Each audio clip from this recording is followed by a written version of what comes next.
Aba, ewan. Meron po bang tumatay na pahakbang-hakbang?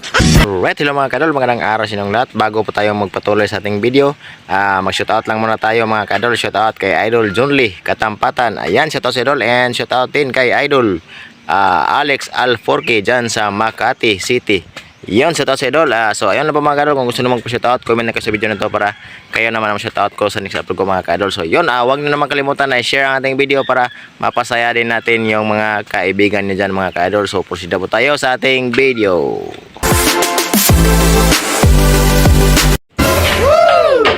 John? Po, Ginamit mo ba yung face care ko? alin dun? Yung maliit ba na buti doon na kulay blue? Yung shampoo? Ay, ginoo ko. Hindi shampoo yun. Ano akala mo sa ulo mo, John Bila? Sumasakit ang ulo ko sa'yo, John. Tingnan mo, kalahati na lang yun. Yung safeguard doon, puro buhok, bulbuling ka na, burara ka pa. Pati yung trip mo doon, hindi mo man lang ma-shoot sa basket. Yung drums mo lang napuno ng tubig. Tingnan mo, lunurin kita doon, yawa ka. Basahin mo yung mga gamit ko na, basahin mo. Hindi yung kuha ka lang nakuha. Lo. Hindi lahat ng pinawisan nahirapan. Yung iba nasarapan. Nasaan ka? Noong nangyari ang rape? Sa Talahiban po, sir, sa may damuhan po. Anong ginagawa mo doon? Tumatay po. Okay. At ilang hakbang ka mula sa krimen? Aba, ewan. Meron po bang tumatay na pahakbang-hakbang?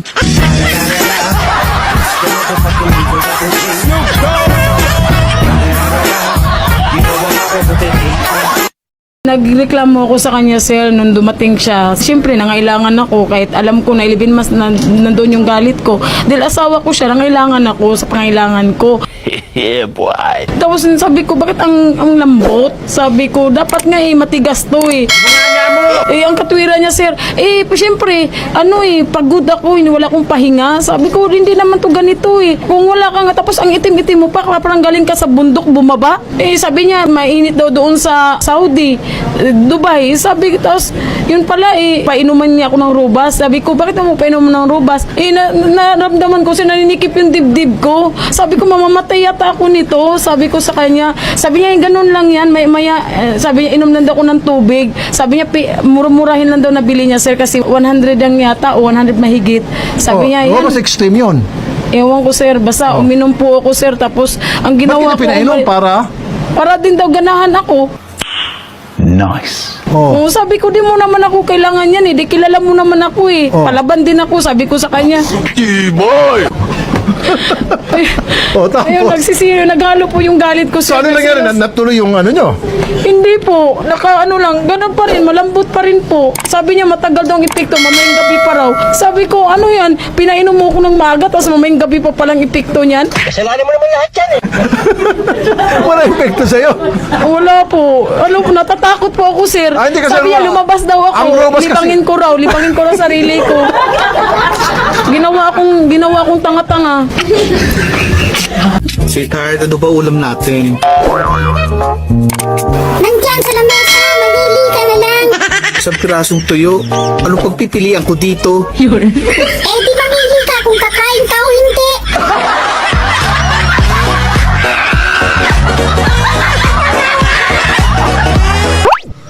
Magmahal kayo ng mga sundalo. Damo nga ginagapang nila Ikaw pa kayang nakapag-ahit na?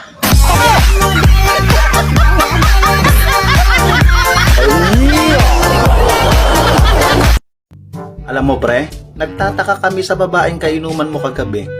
Ang daling malasing. Ano naman nakakapagtaka ron? Kasi nung kami ang kainuman niya, parang hindi nalalasing. Ganon talaga ang mga babae pre. Madaling malasing kapag gwapo ang kainuman. Mahal mo ba? Oo. Ayun naman pala, mahal mo. Bakit hindi ka sumugal? Hirap kaya sumugal ng walang pera.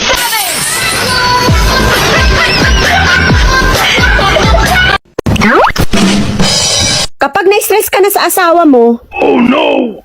Ibenta mo na. Nawalan ka na ng stress, pera ka pa. Ate, pwede bang turuan mo ako magmaneho? Ako na bahala sa manubela. Ikaw na bahalang kumambyo sa akin. Kung hindi ka talaga para sa akin, patikim na lang.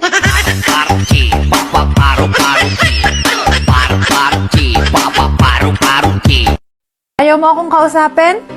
Sige, magpapakamatay ako. Bibilang ako ng 10. 1, 2, 3. Ayaw mo talagang magsalita? Gusto mong mamatay ako? Huwag kang tumigil sa pagbibilang. Ituloy mo lang. Sabi ko na nga ba, magsasalita ka? Ayaw mo talaga akong mamatay.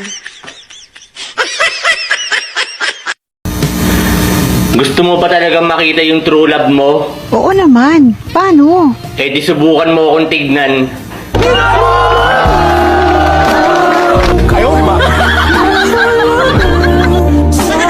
Ang laki talaga ng pinagbago sa'yo. Lalo kang gumanda ngayon. Ang kulang na lang sa'yo, dilig.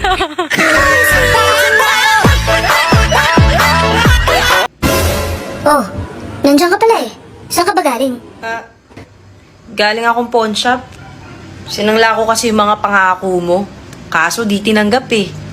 Peke daw kasi. Yaya, good morning. Good morning, sir! Yaya pala, wala tayong coffee. Wala na lang sugar. Bili ka, please.